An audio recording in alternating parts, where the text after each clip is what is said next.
It's spooky season! I'm like 10 days late, but yes, it is officially the month of October. Let's talk about some spooky stuff. Ladies and gentlemen.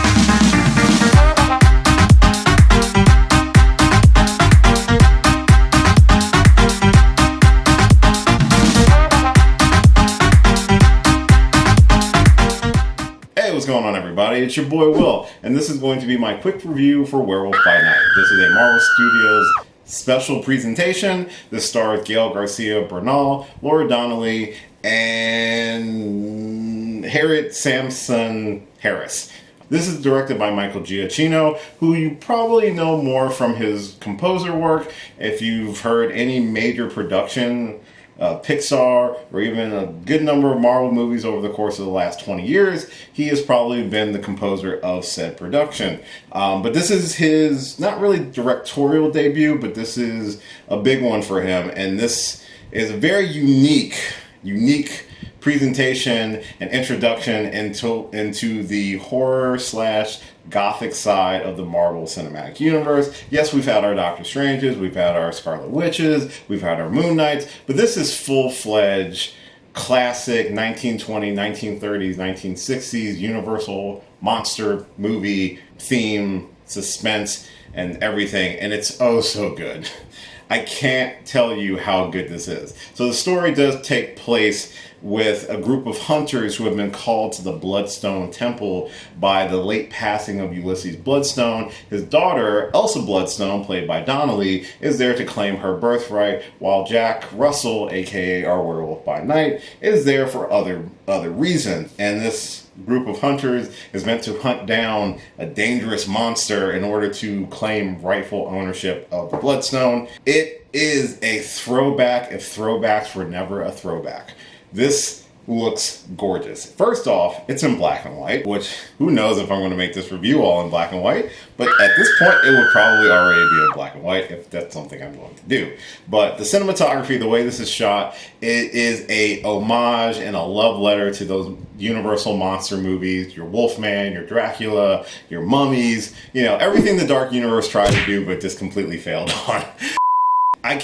It's so good, and it's so different, and it was everything that I was really hoping for when I saw that first trailer.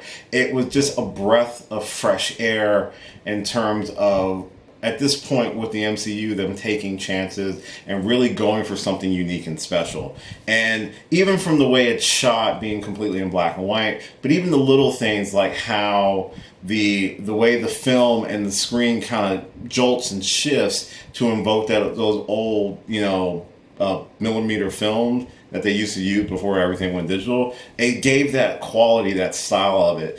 And the blood, the way that they used the horror was really well done.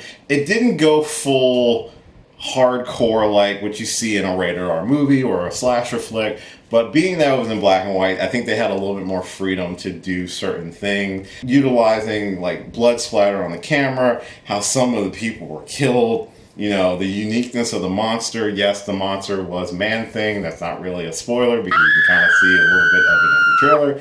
But I even like how they portrayed Man-Thing. And Man-Thing's only ever been in one movie, which we will never talk about because it was a very, very bad movie from 2005. But this portrayed the character really well. I like the relationship that Elsa and Jack have during the entire hour-long special, because it's a very short special, but it does so much heavy lifting in such a short amount of time. Being his first major production as a director, Michael Giacchino really, he obviously did the score and composed all the music for Werewolf by Night, and it was so well done.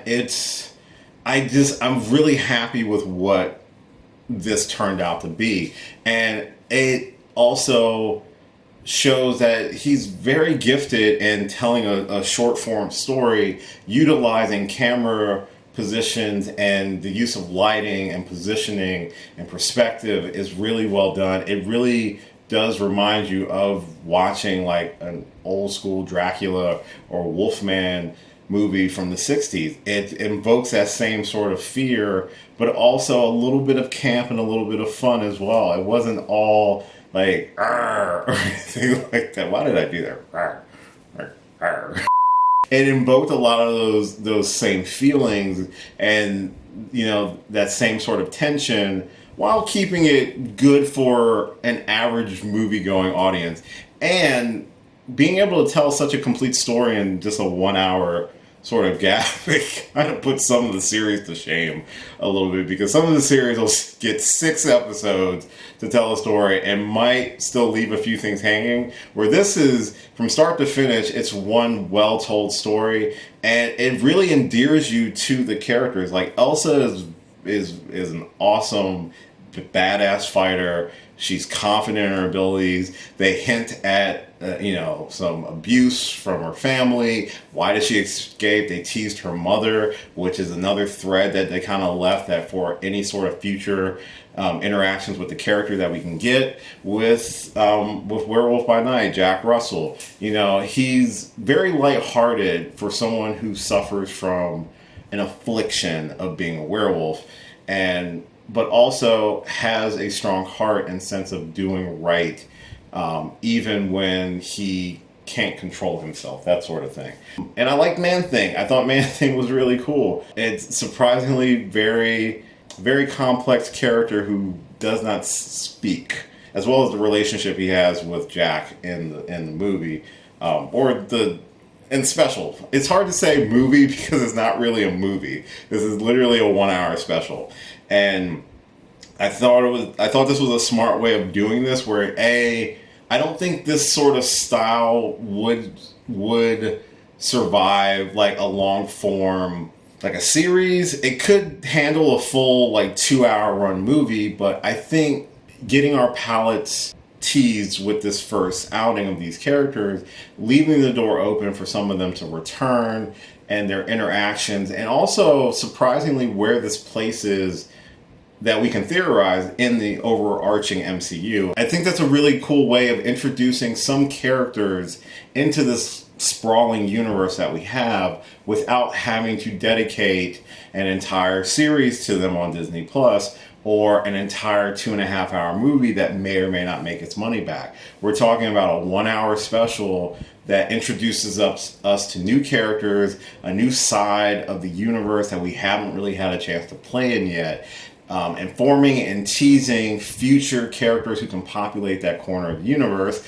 I'm talking about Blade. I'm talking about maybe another season of Moon Knight. Our supernatural heavy characters can play in the sandbox while still connecting it ever so loosely to the overarching universe. There's no real references to anything in the overarching MCU in this special, but it leaves the door open that, you can imagine a secret sect of people, of creatures, of mystical creatures existing that are beyond our notice. That also is something that's easily going to inform what we get with the X-Men appearing, or the Fantastic Four possibly already being in the MCU before we really get to see them in the MCU. So I think this special does a lot more than what I think people think, but as something that delivers something fresh and new and unique that we haven't seen in this very big universe, because we're up to, I think, a grand total of 30 movies now, with Black Panther Wakanda Forever coming out,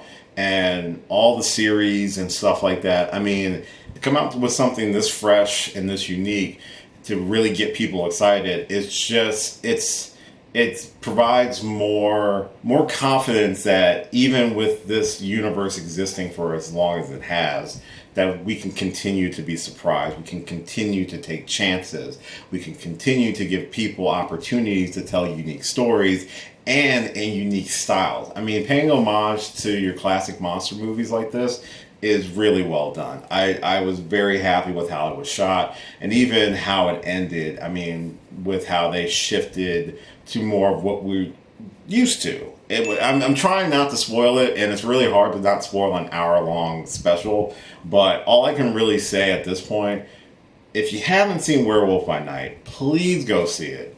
It's on Disney Plus. It's only an hour long. It is, if you ever feel like the MCU is samey, or it's the same stories over and over and over again, should kind of blow your mind. It's not going to completely remake the wheel, but if you've been on this train for it since the beginning, trust me, check out Werewolf by Night. It's really well done. So that is my quick review of Werewolf by Night. If you have seen it, let me know what your thoughts are in the comments down below. If you haven't seen it, go check it out, and then let me know what your thoughts are in the comments down below when you watch this video. Thank you so much for checking out this and all of my videos. I really do appreciate it. We are in spooky season. I cannot guarantee how much stuff we're going to do this month, but we will try to get some horror and suspense like type content out to you. Can't guarantee it, but just subscribe to the channel so that you know. And if you did watch this video for the very first time and you enjoyed it, subscribe.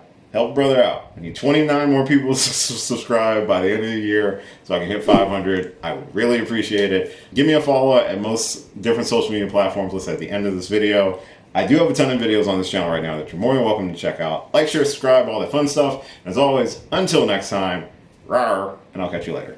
Hey, thanks for watching this video. If you did like this video, why not give me a thumbs up and share it with your friends? You can subscribe to the channel by clicking on my gorgeous little face right over there. You can follow me on all the various social media platforms right below. And last but certainly not least, if you've got a few extra minutes, why not check out one of the lovely videos floating right over here.